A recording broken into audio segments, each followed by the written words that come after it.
Rieccoci in onda, come vi dicevo prima, siamo in collegamento con Carlo Cambi, che vedo già con noi per un'altra puntata degli Scorretti. Grazie Carlo e buona giornata, buona Buongiorno mattina. cardinale. Allora, abbiamo tante belle cose di cui parlare oggi. Da dove vogliamo partire, Carlo? Oggi tu fai un articolo sulla Verità di stamani. L'abbiamo citato prima in rassegna stampa, ti occupi di un argomento che non è per la verità moltissimo battuto in questi giorni, no? No, ma in generale, sai, il problema è che delle cose che interessano la gente, ormai i giornali non ne frega più nulla. Ecco, Facci caso, no? questa è Cioè, un'altra delle caratteristiche che si rilevano facendo la rassegna stampa tutti i giorni. Come... ci stanno ad ammorbare con le bocce della signora Boccia e a parte ieri sera lo spettacolo secondo me deprimente col povero Enrico Berlinguer che si rivolta nella tomba, ma Beh, questo è sì. un altro paio di maniche. Io non l'ho capita com'è andata quella roba lì, ma secondo te chi è che ha pestato la classica, diciamo, pezzo di fango? Ma sicuramente Rete 4, sicuramente i giornali, sicuramente la nostra professione. Ma abbi pazienza. Tu concederesti la tribuna di Radio Libertà a un quidam de populo, un quisque de populo che si presentasse dicendo, che ne so, Antonino Danna mi ha promesso che mi avrebbe comprato il cioccolato e non l'ha fatto, quindi è un porco. Sì, siamo lì, quello è il livello, diciamo, in effetti.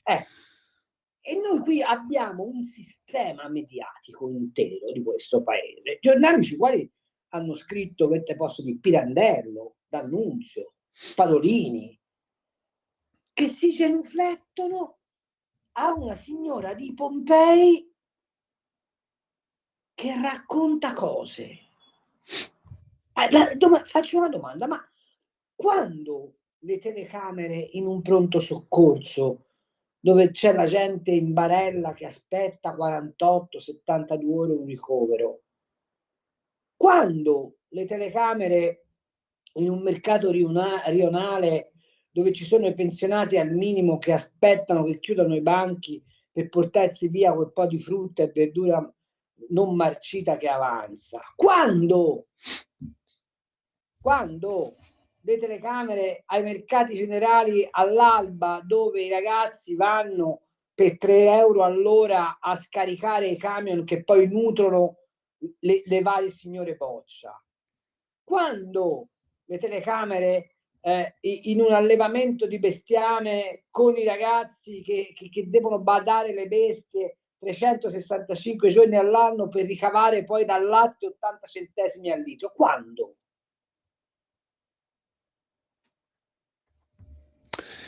Tu mi porti su un tema che poi io vorrei toccare di nuovo con te, alla luce... Però poi se tu ti chiami Bianca Berlinguer, non puoi dipendere dai capricci della signora Boccia perché speri che la signora Boccia, infangando San Giuliano, mandi a casa i fascisti razzisti.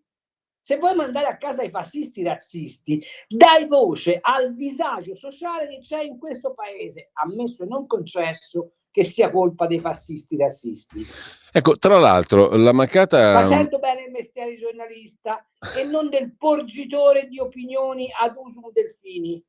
No, anche perché, diciamo, la mancata attenzione verso questi elementi reali poi prima o poi la paghi comunque, no? A me viene da dire, perché certo che la paghi, a medio-lungo certo termine la paghi e la comunque. paghi avendo un segretario del PD come la Schlein che scrive la biografia di sé medesima raccontando della sua ideologia woke e dimenticandosi che negli altiforni del Bresciano si guadagnano 1200 euro al mese stando davanti a dei forni che sprigionano 1200 gradi di calore. Poi ti domandi perché la sinistra implode. Certo che la sinistra implode, la voce agli ultimi, chi la dà? La protezione, e questo è un appello che io faccio alla Lega, torna Lega in mezzo a quella gente lì, torna a occuparti del popolo, lascia perdere il ciarpame delle Bocce e compagnia cantante, diamo voce ai bisogni della gente e cerchiamo di interpretarli. Giustissimo Carlo, tu sai che io sono perfettamente d'accordo con te su questo Scusami se punto, mi sono no? Questo accalorato, ma qui, francamente no, no, non ne posso ma questa più. qui è Cioè io un'istanza. ho la tessera professionista da 43 anni nel portafoglio, voglio Ma dire. infatti, Carlo, questa qui è Vabbè. un'istanza politica, ma è anche una questione giornalistica, cioè noi dobbiamo... No, io ne parlo esclusivamente da professionista Certo, dell'informazione, appunto. certo. L'istanza politica appartiene ai politici che fanno bene il loro mestiere, però da giornalista mi sento, come posso dire, offeso, fra virgolette, di fronte alla genuflessione a fini speculativi su un caso che francamente è di una miseria morale e umana da entrambe le parti, vorrei che fosse chiaro. Che prima te lo dimentichi meglio è, parliamo No, è che poi seriamente. non ha nulla da dire, cioè alla fine Cioè cosa... non aggiunge né toglie nulla a ciò che sappiamo, dai, su. Appunto, intanto tu ti occupi stamattina di epidemie nelle stalle, no? Che mi Esatto. sembra un problemino mica da poco per quanto No, riguarda il comparto produttivo dell'agricoltura, che insomma non è poca roba per l'Italia. no, anche perché quella roba lì solitamente è quella che ti dà da mangiare a occhio e croce. Appunto. E oltretutto muove un giro d'affari cospicuo, molto Sì, cospicuo, come si riassume benissimo nella tabella che correda il tuo articolo oggi, no? 20 miliardi il giro d'affari del comparto suinicolo. Per quanto concerne invece la lingua blu, l'altra epidemia, stiamo parlando di pecore, polli, eccetera, altri 7,8 miliardi di giro d'affari, il comparto esatto. avicolo nel suo Ma al complesso, contrario sono 8 una malattia di miliardi quello riguardo. ovicaprino, 8 miliardi e 7 fa 15 più 20, insomma 40 miliardi Sì, stiamo ma al parlando, contrario sono 40 milioni. che non è poca roba. No, però molto meno delle bocce della signora Boccia. Ma quello assolutamente, però Cioè, sai Carlo, questa attenzione, diciamo così, al dato reale, oggi l'ho trovata rispecchiata, ma è un evento quasi eccezionale, in una intervista, adesso cerco di recuperarla al volo, un'intervista che abbiamo letto stamani in rassegna stampa su Avvenire a Stefano Fassina, le cui idee possono essere condivisibili o meno su un sacco di ma uno molto argomenti. intelligente, Stefano, anche Eh, molto preparato, al Stef- di là del Stefano condividere o meno. Fassina, Carlo, fa un ragionamento stimolante, molto stimolante secondo me, sul tema dell'autonomia, no? Perché parte dal fatto che lui dice qua la questione adesso, prima ancora della questione meridionale, noi siamo davanti a una questione settentrionale.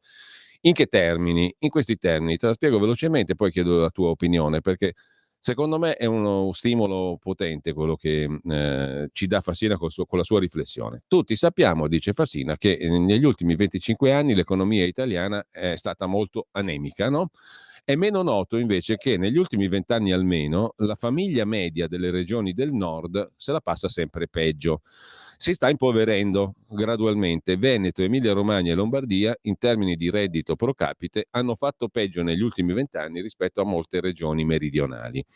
E l'Italia, insieme all'Austria, ha il primato di tutte le regioni che hanno subito una frenata del reddito disponibile netto, cioè si è impoverita, ma quelle del nord di più in termini relativi negli ultimi 20 anni.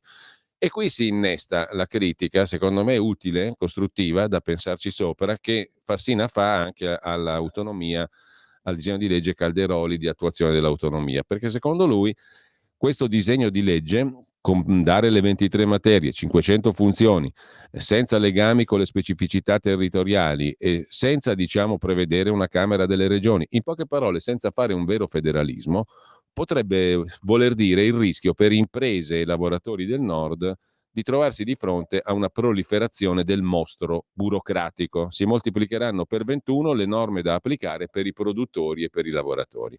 Io non sono certo che si vada in questa direzione, ma non sono nemmeno certo che non si vada in questa direzione. Allora, Certamente fare il federalismo in questo modo, senza un perché tutto sommato Fassina fa anche questa notazione, dice Germania, Spagna, Austria, quelli sono veri stati federali, no? E quindi, per esempio, con l'istanza superiore che è l'Europa, negoziano autorevolmente.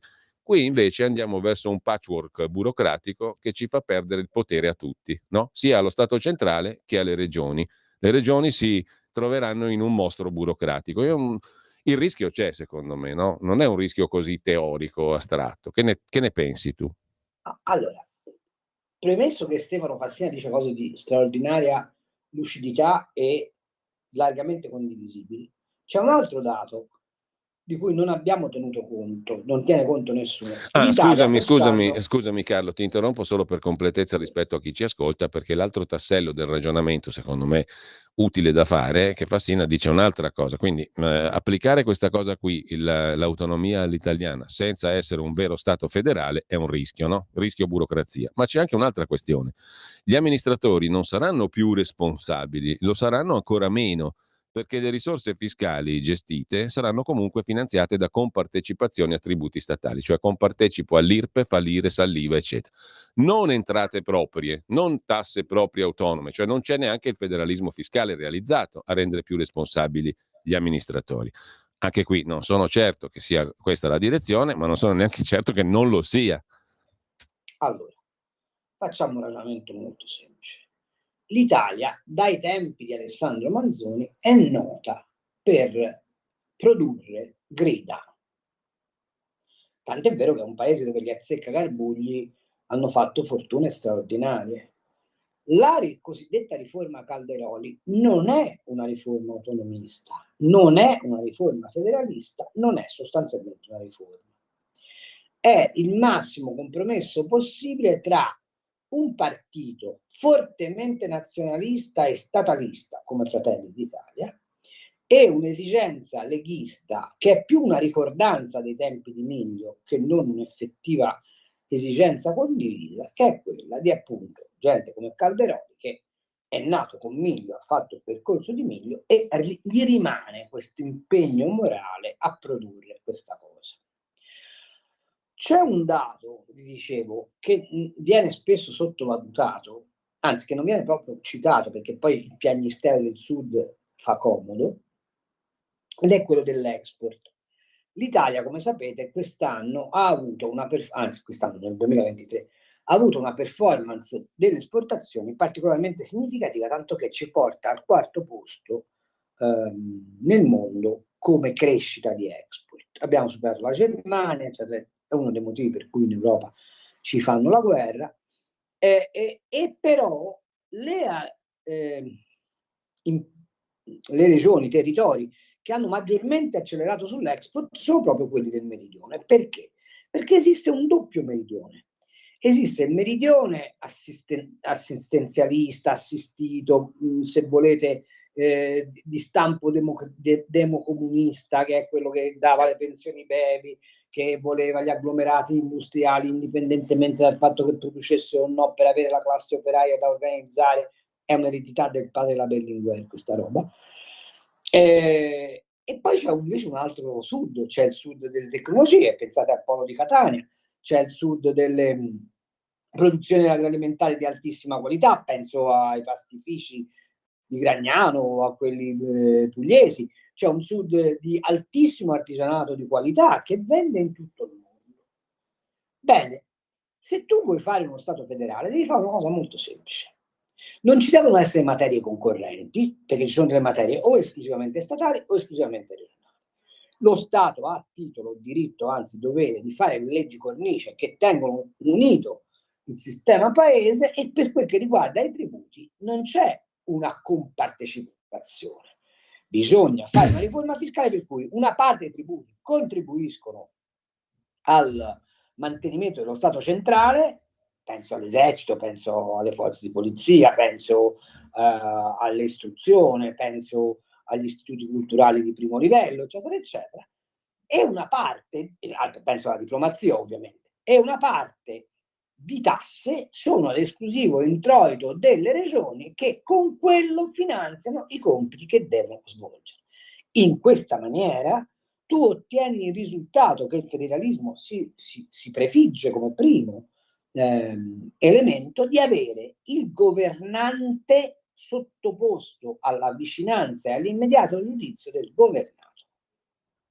Diversamente, qualsiasi livello ci interponi, allontani la responsabilità dell'atto compiuto dal governante dal giudizio del governato. Questo è il tema. E non c'è nord, sud, est o ovest. C'è la capacità di interpretare le vocazioni, le potenzialità, le produttività dei territori in base al governo che di questi territori viene fatto. Poi ovviamente esiste una sintesi nazionale, quindi una cornice, dove alcune di queste materie vanno ricondotte a sintesi e omogeneità. Ma l'ha scritto Carlo Cattaneo, se non ricordo male, nel 1850 come si fa uno Stato federale. Non è che ci voleva la scienza di Einstein per riprodurlo. Sì, appunto. E quindi tu alla fine dici il rischio che Fassina paventa è Il reale. rischio che Fassina È vero. paventa c'è, a maggior ragione se alcune di queste regioni andranno governate dal centro-sinistra, che per sua natura produce leggi, regolamenti e ingabbia, vedi che come si è ridotta l'Europa, nel tentativo di normare tutto in modo che il controllo pubblico sia assoluto. Ora, immaginati se il controllo pubblico è esercitato da uno come De Luca, che cosa può succedere? Quindi secondo te dove si va a finire lungo questa strada? Che non se ne farà di niente. Siccome vanno fissate prima le prestazioni omogenee, prima che entri in funzione la legge, non si fisseranno quelle prestazioni omogenee e quindi la legge rimarrà come bandierina di un risultato ipotetico portato a casa, ma che avrà efficacia pari a zero. Allora, altro argomento. Anche perché, parliamoci chiaro, le elezioni sembrano così lontane, ma le politiche ci sono fra 2 anni e mezzo. Sì, non manca molto in effetti. Senti, un altro argomento che Fassina sfiora è quello dell'autorevolezza e della capacità di rappresentare i propri interessi in sede europea, no? Adesso si sta discutendo di fitto o non fitto alla Commissione von der Leyen e via dicendo. Questa è la questione del giorno. Più in generale, però, secondo te come si fa a essere autorevolmente capaci di rappresentare gli interessi del paese in Europa? E in subordine, non so se tu le hai già lette, io no, le 400 pagine del famoso rapporto Draghi. Sì, non solo io l'ho già letto, ma ho Ah, scritto ieri per Panorama un pezzo che uscirà mercoledì prossimo su questo tema. ottimo, allora ti sfruttiamo biecamente per farci conoscere intanto il contenuto di queste proposte e diciamo Vuoi così. sapere come è quell'attacco Sì. del mio pezzo? Perfetto, sì, dici È Carlo. la sindrome bocca di rosa del Cioè? testo di Fabrizio. È la sindrome bocca di rosa dal testo di Fabrizio De André. Si sa che la gente dà buoni consigli se non può più dare cattivo esempio. Ha colpito pure Mario Draghi, che si fa censore del declino europeo avendo contribuito largamente alla costruzione di questa Europa. Ecco, questo già dice tutto sulla filosofia di fondo. Ma nel merito cosa propone Draghi? Facci un Ma po'. nel non propone nulla di rivoluzionario, peraltro l'aveva già scritto nel 2020 sul Financial Times e devo dire che la sintesi allora era molto più efficace perché gli avevano dato a disposizione 7.000 battute, qui ci ha ammorbato i capasisi per quasi 400 pagine. Carlo, ti fermo proprio pochi secondi, sono le 10. Tra pochissimo Prego. siamo di nuovo qua. Stai ascoltando Radio Libertà, la tua voce libera, senza filtri né censure, la tua radio. Ecco, allora riassumendo con Carlo Cambi, qual è la ricetta Draghi? Perché il da me citatissimo oggi Stefano Fassina scrive un altro pezzo sul fatto e dice sì, va bene, tutto quanto, 800 miliardi di investimenti all'anno, ma poi chi paga sto debito? Ah no, allora, fermati. Perché ci sono delle cose che vanno messe a punto. Ho sentito in televisione alcune affermazioni che uno si domanda, ma questi dove cazzo, dove hanno studiato? Ho sentito dire, il modello è Next Generation EU, quindi PNRR per capirci, che è il primo esempio di debito comune. Ma di che? Ma quale debito comune? Tutti i soldi del PNRR vanno restituiti, tutti, anche quelli che avevano detto a fondo perduto. Quelli a fondo perduto hanno soltanto un vantaggio, che peraltro è un terzo dell'ammontare, hanno un unico vantaggio, su cui i soldi non si applicano interessi. Quello non è debito comune. È debito delle nazioni e dei paesi. È debito delle nazioni facilitato dall'Europa. Sì. L'altra differenza qual è? È che il PNRR finanzia sotto l'egida dell'Europa degli investimenti nazionali. Siamo d'accordo? Quello che chiede Draghi è debito comune, cioè che è in capo a tutti i paesi europei, che è garantito da tutti i paesi europei per fare degli investimenti europei.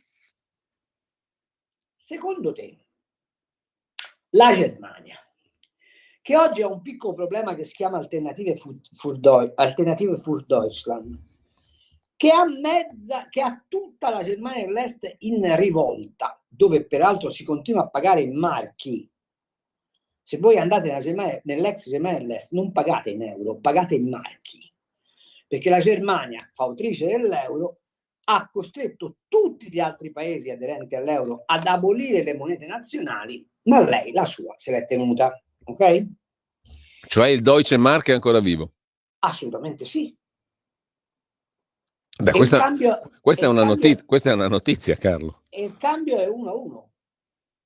Questa è una notizia, non ne parla nessuno, non lo sa nessuno questa. Non ne parla nessuno, ma se tu vai in Germania e hai dei Deutsche Mark vecchi, paghi in marchi tranquillamente.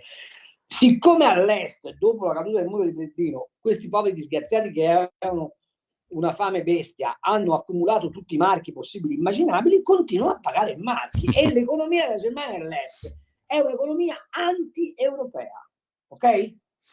Cioè noi abbiamo pagato l'ira di Dio per fare sì che le Germanie da due diventassero una, ma aveva ragione Andreotti, e in Germania esiste ancora la seconda Germania che se ne frega dell'Europa, ok? E vota a destra. E ovviamente vota a destra. Perché? Perché non sopporta gli immigrati, perché si è rotta le balle delle regole, perché comunque si rende conto che il livello di vita di uno che sta a Dresda non è lo stesso livello di vita di uno che sta a Monaco e via discorrendo, ok? Negando questa cosa, noi facciamo finta che esista l'Europa, che non esiste.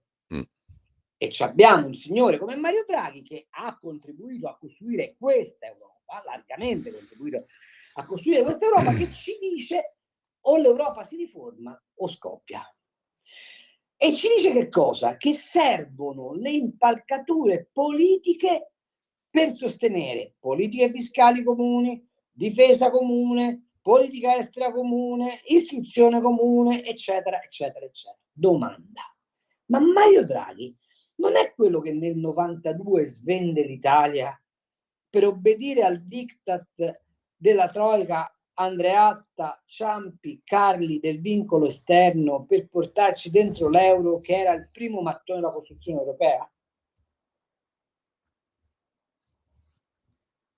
E domanda: non abbiamo sempre detto che la Banca Centrale Europea non è una banca centrale perché non esprime una politica economica comune? Altra domanda: non abbiamo sempre detto che non esistendo una fiscalità comune, apro parentesi, il fatto che l'Irlanda debba farsi ridare 13 miliardi da Apple mi pare che esprima nella maniera più lampante possibile il fatto che esiste un dumping fiscale all'interno dell'Europa, chiusa 0,05% di aliquota, non era male. Appunto, chiusa parentesi. E allora di che cosa parliamo? Poi lui mi dice: ah no, ci vogliono 170 progetti, c'è dentro le 400 pagine, ci vuole l'esercito comune perché ora l'America si staccherà e d'altra parte noi dobbiamo difenderci. Poi mi dice: bisogna spingere sulla tecnologia, ma quando la von der Leyen, in quell'altro pazzo scatenato di Franz Timmermans, predicava lo stop ai motori endotermici, apro un'altra parentesi, la BMW sta per andare per aria, chiusa parentesi, e ci siamo consegnati mani e piedi ai cinesi, dove stava Draghi? Quando dopo il Covid noi abbiamo fatto fatica a varare il New Generation EU, mettendo insieme la possibilità di finanziamento non quattrini veri, mentre gli americani, e abbiamo prodotto 100 regolamenti. Cioè tu devi sapere che la materia del New Generation EU è regolata da 100 diversi regolamenti, ok? Voluti dai socialisti e in particolare dalla sinistra italiana, con investimento diretto pari a 0. Nello stesso periodo gli Stati Uniti d'America hanno fatto 5 regolamenti, 5, e cacciato 730 miliardi di dollari sulle imprese. Domanda: dove vuoi che andiamo così? Ulteriore domanda: non c'è una riga su 400 pagine dedicata a come si fa ad armonizzare le culture europee generando una matrice unica dalla quale si possa dire che tutte scaturiscono. Perché vedi, un conto è se tu sei gli Stati Uniti d'America, che avendo sterminato i nativi americani, ha pigliato poi una massa di emigrati e li ha come dire, confezionati dentro la Bibbia, la Costituzione, il dollaro e la bandiera. E ha avuto 300 anni di tempo per considerarsi nazione. Abolendo le lingue di provenienza e imponendo l'inglese, che poi è diventato lo Yankee, come lingua ufficiale, con una diversità di cui nessuno parla negli Stati Uniti, che oggi la lingua più parlata negli Stati Uniti non è l'inglese, ma è lo spagnolo. Noi abbiamo 27 lingue diverse, matrici culturali che vanno dagli ortodossi ai calvinisti, passando per i cattolici, ammesso e non concesso che la religione esprima una matrice culturale, da una matrice filosofica greca che mette l'uomo al centro dell'universo a una matrice filosofica del grande nord che ancora crede nel grande cinghiale, cioè nell'espressione della cosmogonia di cui l'uomo è un risultato scarso. Abbiamo delle università che hanno delle regole completamente diverse.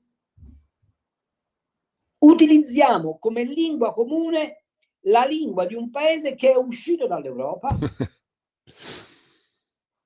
e senza tener conto di tutto questo, Draghi ci dice dovete mettere questi 800 miliardi in più per avere che cosa? Una riforma dell'Unione Europea che abolisce l'unanimità e che sostanzialmente scomprime gli spazi democratici, perché comunque ci devono pensare i tecnocrati della Commissione a dire dove si mettono questi soldi. E questi soldi come si trovano? Sì. Secondo Draghi si trovano in parte emettendo titoli di debito garantiti da tutti, e Cipollone, che è uno dei membri, che è il membro italiano del board della BCE, sostiene che avrebbero la tripla A e andrebbero a ruba sul mercato, salvo poi fare concorrenza ai titoli emessi dai singoli stati, chiuso parentesi, sì. E in larga misura convogliando il risparmio privato su questi investimenti. Che cosa vuol dire? Che Draghi si è fatto i conti e ha detto: in Europa ogni anno si accumulano 1.200 miliardi di risparmio privato. Se io li piglio e li metto al servizio non di istanze democraticamente scelte, ma della tecnocrazia della Commissione, ho risolto il problema. E come fai a invogliare me a obbligarmi a investire lì? Con la leva fiscale. Perché se io ti dico, se tu sottoscrivi il bot europeo, paghi il 10% di tasse. Se invece li lasci in banca, paghi il 70%. Questo è quello che vuole Draghi. Domanda: ci possiamo entusiasmare per tutto ciò? A me non pare. Messa così, in questi termini, mi pare proprio di no. Sento un peana e una messa cantata intorno a questo signore spaventosamente conformista, come se Draghi, che oggi vorrebbe gli Eurobond, non fosse quello che nel 2011 manda la lettera di sfratto a Berlusconi e a Tremonti, che in quel momento, per fare fronte alla crisi dell'euro, aveva proposto l'emissione di Eurobond. E Draghi gli risponde: gli Eurobond non si faranno mai perché sono contrari allo spirito dei trattati europei. Dopo 15 anni di disastro, in cui la forbice del reddito fra Europa e Stati Uniti si è allargata del doppio, Draghi ci dice, senza dire abbiamo sbagliato allora, facciamo gli Eurobond. Beh, Carlo, messa così è un incubo, no? Una Io ti considerazione... dico che non faccio una forzatura, No, ma è una lettura messa così... puntuale del testo di Draghi in rapporto a ciò che è successo in questi anni. Ecco, allora, in sostanza, invece di prendere atto che questo meccanismo qui non funziona, quindi tiriamolo via, cancelliamola questa Europa qua, Sì. facciamo una cosa più ragionevole, magari un mercato comune ha un senso, magari No, l'unica cosa che ha senso è una confederazione. ecco, facilitare Cioè, gli stati mantengono la loro autonomia e mettono in comune ciò che serve. Ma questo andava fatto prima dell'euro.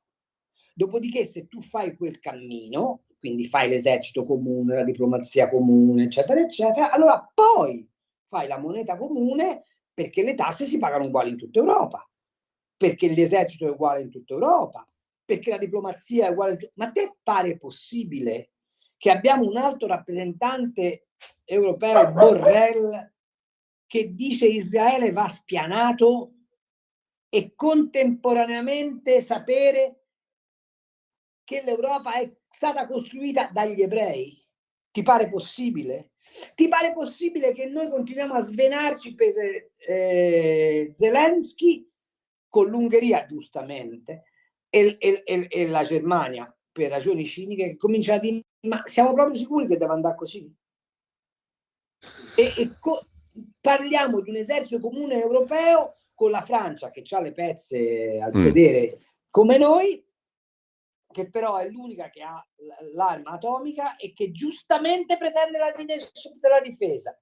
Ma in tutto questo casino spunta come una primula Draghi, mettendosi il laticlavio dell'innocenza e dicendo: ora vi dico come si costruisce il futuro. Carlo, però scusami, allora l'hai detto appena tu adesso, la Francia se la passa male, la Germania ha segnali di crisi economica molto pesanti, spaventosi. L'Italia non sta benissimo perché le narrazioni, diciamo, che dai tempi di Garibaldi in avanti non siamo mai stati così brillanti, lasciano un po', lasciano il tempo che trovano.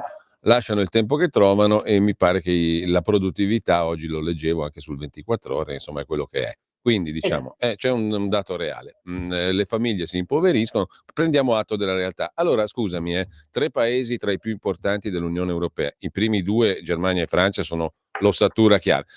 Non sono sufficienti per dire abbiamo sbagliato la strada, facciamo qualcosa di più ragionevole, usciamo da questo incubo. No, non succede. Tra l'altro aggiungo una subdomanda, perché il ministro dell'economia Giorgetti non più tardi di ieri ha detto: ma siamo alle prese con la finanziaria, ma qua è molto complicato fare la finanziaria con le nuove regole di bilancio europee, quelle di cui hai sempre parlato tu, tra l'altro, no, esatto. Carlo? E allora come la mettiamo? È, se tu fossi la Germania, che ha costruito l'Europa a sua immagine e somiglianza e ha lucrato al massimo possibile dall'edificio europeo, non vi dimenticate che la frase preferita dalla Merkel era: ciò che è buono per la Germania è buono per l'Europa? No, perché noi abbiamo la memoria corta. Secondo te è possibile riformarla questa Europa proprio nel momento in cui i due attori principali stanno in crisi e che vogliono approfittare quanto più possono della situazione europea? Ma faccio una domanda: il nuovo patto di stabilità qualcuno l'ha veramente letto bene? Perché sai, noi prossimo anno dobbiamo cacciare 15 miliardi per stare al passo con le regole, e dal prossimo ulteriore anno dobbiamo cominciare a restituire i soldi del PNRR, e dal prossimo ulteriore anno, cioè dal 2027, avremo le rate del PNRR, le rate di rientro dal debito, le rate di rientro dal deficit, e c'è Mattarella, Presidente della Repubblica Italiana, che dice: non dovete criticare l'Europa. E cioè io, ministro dell'economia, parto con una zavorra di 45 miliardi, 50 miliardi per obbedire all'Europa che devo accantonare e poi far funzionare il paese. E come fai? Sì, ma la domanda è: alzo le tasse, perfetto, ma per stare dentro un'Europa che scopro ha praticato alla Apple un'aliquota dello 0,05%? Allora, la domanda centrale è: invece di dare retta a Draghi, perché non facciamo un grande referendum europeo per sapere se la gente vuole o non vuole questa Europa? Questo sarebbe E soltanto dopo cominciamo a ridiscutere se conviene stare insieme, e conviene stare insieme, ma come? Questo mi sembra un'idea talmente luminosa che nessuno se ne farà portatore, caro Carlo. No, sarebbe un'idea fantastica, anche perché così misureremmo concretamente l'opinione dei popoli, dei vari Cioè, popoli, ma te no? ti pare che in questa situazione di crisi io possa accettare che l'SPD, che ha un consenso elettorale nel suo paese pari al 7%, mi dica non voglio Fitto perché è un conservatore e non voglio che l'Italia acquisisca potere? E contemporaneamente il mio ministro dell'economia è lì che raschia il barile per dare retta a un patto di stabilità anacronistico, incapace di fronteggiare lo sviluppo tecnologico indispensabile, peraltro raccomandato da Draghi, e devo stare zitto anche perché il Presidente della Repubblica mi dice che sì, l'Europa è incompleta, ma guai a criticarla. Ma il problema è che qua stanno tutti zitti, Carlo. Ho capito, io faccio il giornalista e se mi permetti do le mie valutazioni, poi siccome non mi sono mai sottoposto al giudizio degli elettori e mai lo farò, mi rendo conto che le mie sono parole al vento, ma detto questo, la mia, come dire, professione e la mia modestissima capacità di intelligere i fatti mi porta a doverti proporre queste, Sì, come però posso dire, Carlo, considerazioni. a furia di stare zitti, dove arriviamo? Beh, dove volevano portarci da sempre, quando hanno immaginato l'Europa, alla dissoluzione delle sovranità nazionali. Per creare Cioè ci cosa, vogliono però? ricondurre ad essere ciò che erano i nostri avi quando erano sudditi del Sacro Romano Impero. Ma questo Sacro Romano Impero non mi sembra in gran salute. No, non solo, ma perché non è in gran salute? Perché non è espressione di una nazione. Se tu non costruisci gli europei, no? Allora, mia figlia in questo momento è in Nuova Zelanda, ok? È una ragazzina di 16 anni, anzi 17 fra un po', che esprime totalmente la modernità, nel senso che è nata con l'euro, Sì. manco sa se esisteva la lira, è nata col telefonino, comincia già a bazzicare l'intelligenza artificiale, va in giro per il mondo con un passaporto italiano, dove però la prima indicazione è passaporto europeo. Perfetto, giusto? Sì. Parla un inglese fluente come se una fosse nata a Oxford. E la domanda che io gli faccio a volte è: ma tu ti senti italiana o europea? E la risposta sua è: io sono toscana. Per tornare al federalismo di cui sopra. Lo capite che è tutta una costruzione di mainstream fatta ad uso e consumo di alcune classi dominanti, in particolare quelli della finanza, che non si devono sporcare le mani con i risultati e il confronto con la realtà, sulla quale, e Draghi è uno dei grandi sacerdoti di questa roba, sulla quale noi abbiamo ingabbiato i popoli. Ora io vorrei che qualcuno contestasse le mie affermazioni. Ieri sera ho sentito il professor Maffè della Bocconi in un dibattito affermare una roba che mi ha messo i brividi. Cioè? Ha detto: ma vabbè, ma di che cosa vi preoccupate? La cosa importante è la tecnologia, la tecnologia, la tecnologia, e gli 800 miliardi si trovano perché il mondo non aspetta altro, ma certo non possono essere governate sulle istanze dei nazionalismi. Allora la mia domanda è: che garanzia hai che il signor Dombrovskis, che viene dalla Lettonia, PIL complessivo del paese inferiore a quello della regione Marche, che ha dominato lo scenario delle politiche economiche di Bruxelles, si preoccupi del mio amico pastore Gavino che c'ha oggi la pecora con la lingua blu? Che garanzia ho di questo? Domanda retorica.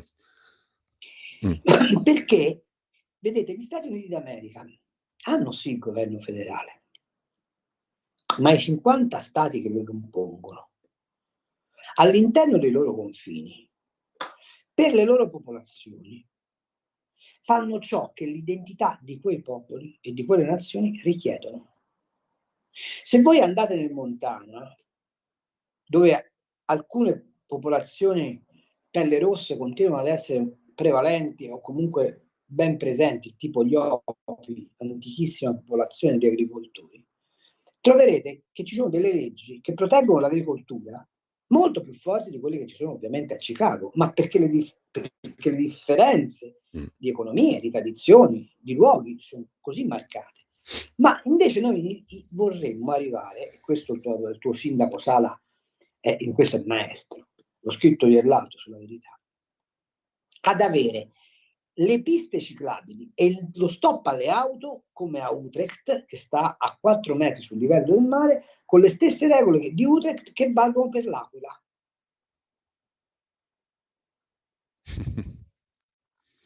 E questo è. Ma tutto questo da che cosa nasce? Stai attento, perché poi le cose vanno scritte. Quali sono stati i più forti oppositori dell'Europa durante la sua costruzione? Lo sai te? Chi? Il PC. I comunisti. I comunisti. Che fino alla svolta di Berlinguer, che rompe col PQS, pensavano che l'Europa unita fosse il nemico numero 1 del socialismo realizzato in Unione Sovietica. Quando hanno capito, sono diventati tifosi dell'Europa perché? Perché è il modo migliore per dissolvere l'identità nazionale che i comunisti non hanno mai sopportato. Mai. Quando parlano di lotta partigiana di liberazione, qualcuno dovrebbe ricordare che la loro lotta partigiana non era per liberare l'Italia, ma era per portare l'Italia dentro l'Unione Sovietica. Perché loro dell'Italia in quanto Italia non ne è mai fregato niente. Ma e dov'è che scatta la perversione massima? Quando l'idea dell'universalismo cattolico, che permeava una parte della DC, in particolare la sinistra, si salda con l'idea di dissoluzione di identità nazionale del PC, e siamo ai tempi del compromesso storico, e quindi si apre la strada all'idea dell'Europa come luogo di dissoluzione delle identità nazionali. Ora, uno come me che è repubblicano, e i repubblicani hanno sempre lavorato per la federazione europea, è lontano 1000 miglia da questa idea di Europa, perché l'idea del federalismo europeo è un'altra cosa: operare su denominatori culturali comuni per costruire progresso e pace. Siccome di questo dibattito storico si è persa completamente ogni traccia, perché oggi appunto c'è la Berlinguer che invita la boccia e ritiene che l'orizzonte temporale in cui si debba ragionare è questo, siccome si è persa totalmente traccia di questo dibattito storico, e quel dibattito storico che c'è in mano ai Barbero, cioè ai funzionari di una certa idea, non capisci l'attualità. E non comprendendo l'attualità è facilissimo non solo fare gli errori, ma dare da bere alla gente delle verità che non sono delle verità. Carlo, la tua lettura, mentre parlavi, mi riportava a ripercorrere anche il mio percorso biografico qui in questa radio negli anni 90, fine anni 90, per gli anni che ho conosciuto qui, da quando è nata questa radio nel 97 in poi, e mi veniva da pensare, tante volte è intervenuto Umberto Bossi qui su questi temi di cui stavi parlando tu, e a posteriori, cioè oggi, mi viene da dire che forse questi avevano capito quell'alleanza stramba, ma con un concreto interesse che tu hai spiegato benissimo, fra cultura cattolica, cultura politica, di certo cattolicesimo e la sinistra, i comunisti, che forse il vero patriota, il vero difensore dell'Italia era proprio Bossi, per assurdo. Esatto. Perché la sua Ma proposta guarda che Mazzini, federale, la sua guarda proposta... che a Mazzini, quando gli parlano di Cattaneo, Mazzini non lo schifo affatto, comprende che è forse più facile provocare le rivoluzioni territorio per territorio che non una rivoluzione generale dell'Italia. Quindi... E c'è una parte di chi ha costruito l'Italia risorgimentale che era legatissima all'idea di Cattaneo. No, perché lo strumento del federalismo era il modo per mantenere intanto quel radicamento locale che è imprescindibile. Tua figlia si sente toscana, no? Quella è la base. Ma nello stesso tempo mantenere la cornice nazionale italiana all'interno di un'ottica federale. Sì, certo. Questo diciamo forse l'hanno capito, che in realtà quella proposta lì era pericolosa perché andava a combattere quella dissoluzione nell'Europa che tu hai illustrato prima, no? Alla fine era quello, per cui andava eliminata questa idea.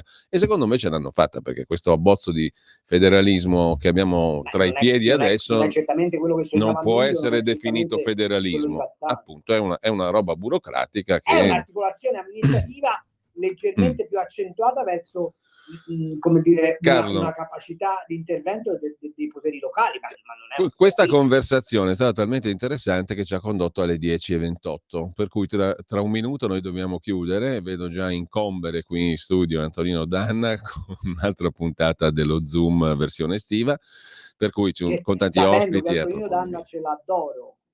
Sì, certo, ce l'adoro e io ce l'ho profumato, diciamo. Comunque, tra poco sarà qui in studio con voi. L'ultima cosa che ti chiedo, ma questa qui è una cosa che mi è rimasta un po' impressa, sai, facendo rassegna stampa ti rimangono al termine di una giornata magari dei flash, delle immagini, delle notizie, delle storie. Ti chiedo un commento velocissimo, ma te ti ha stupito questa signora di 65 anni che a Viareggio viene scippata brutalmente da uno che doveva essere espulso 10 volte, era ancora qui, tutto il resto, prende il SUV, lo stende, ci passa sopra 4 volte, lo ammazza, torna a restituire l'ombrello al ristorante che gliel'ha prestato perché pioveva e non ce l'aveva e se ne va a casa. Sì, mi ha stupito perché avviene in Toscana, che è stato il primo paese al mondo ad abolire la pena di morte con Leopoldo II, e da noi la vita ha un valore grande. No, ma ciò che mi fa incacchiare è che mentre quando l'immigrato irregolare ammazza o stupra una ragazza scatta la previsione che il contesto complessivo lo abbia indotto a delinquere, questa signora è presentata esclusivamente come un'assassina, non rendendosi conto che il suo comportamento, per quanto condannabile esso sia, anzi totalmente condannabile esso sia, è il risultato esasperante della condizione di abbandono di qualsiasi tutela e regola nei confronti di chi sta dentro la legge. Vedi, il processo che fecero nel Texas era che prima avevano tutti le pistole, si facevano giustizia da soli, poi lo Stato, garantendo che si faceva una giustizia superiore, li ha disarmati. In Italia è avvenuto esattamente il contrario. Hai uno Stato che avrebbe dovuto occuparsi di mettere in galera i delinquenti e che invece li lascia liberi. Ricorderete che non più tardi di una settimana fa c'è una sentenza, mi pare, del Tribunale di Milano, che dice che siccome lo spacciatore, ovviamente extracomunitario, clandestino, bla bla, era privo di una mano e non poteva accedere al lavoro, veniva liberato perché lo spacciare era la sua forma di sostentamento. Ecco, di fronte a uno Stato che pronuncia questo tipo di sentenze, il comportamento della signora del tutto condannabile trova però un fondamento nell'esasperazione. Carlo, ci salutiamo qua. Io ti ringrazio per tutto. Non so se sei d'accordo. Sono molto d'accordo, perché a me mi ha colpito molto proprio per questi stessi motivi. Insomma, una signora conosciuta, stimata da tutti, gentile con tutti, 65 anni, un'attività economica. Insomma, una persona che definire normale si fa torto alla normalità. È la storia del tabaccaio che è rapinato 54 appunto. volte, poi alla fine gli spara addosso e finisce in galera con la... Questa è ancora più impressionante perché non, la dice molto lunga ma bisognerebbe riflettere sul corrompimento del legame sociale che questa cosa mette in evidenza, e invece ora tutti stanno a occuparsi della signora in quanto bianca. Sì, ma il problema in sto paese qui è che niente viene preso per il verso costruttivo, utile, Esatto. no? Viene tutto stemperato in polemiche che poi non servono a nulla. Comunque, io ti ringrazio anche per questo focus, Carlo, e buona Poi non ci mattina. siamo occupati di Kamala e Trump, No, non ci però... siamo occupati, ma magari te ne occuperai domani con Antonino Va Danna, bene. l'ufficio cambi. Perché Grazie. Kamala grande scontro, altro che la boccia. Allora, grazie a Carlo Cambi. Buona mattina, Carlo. Un saluto. Ciao.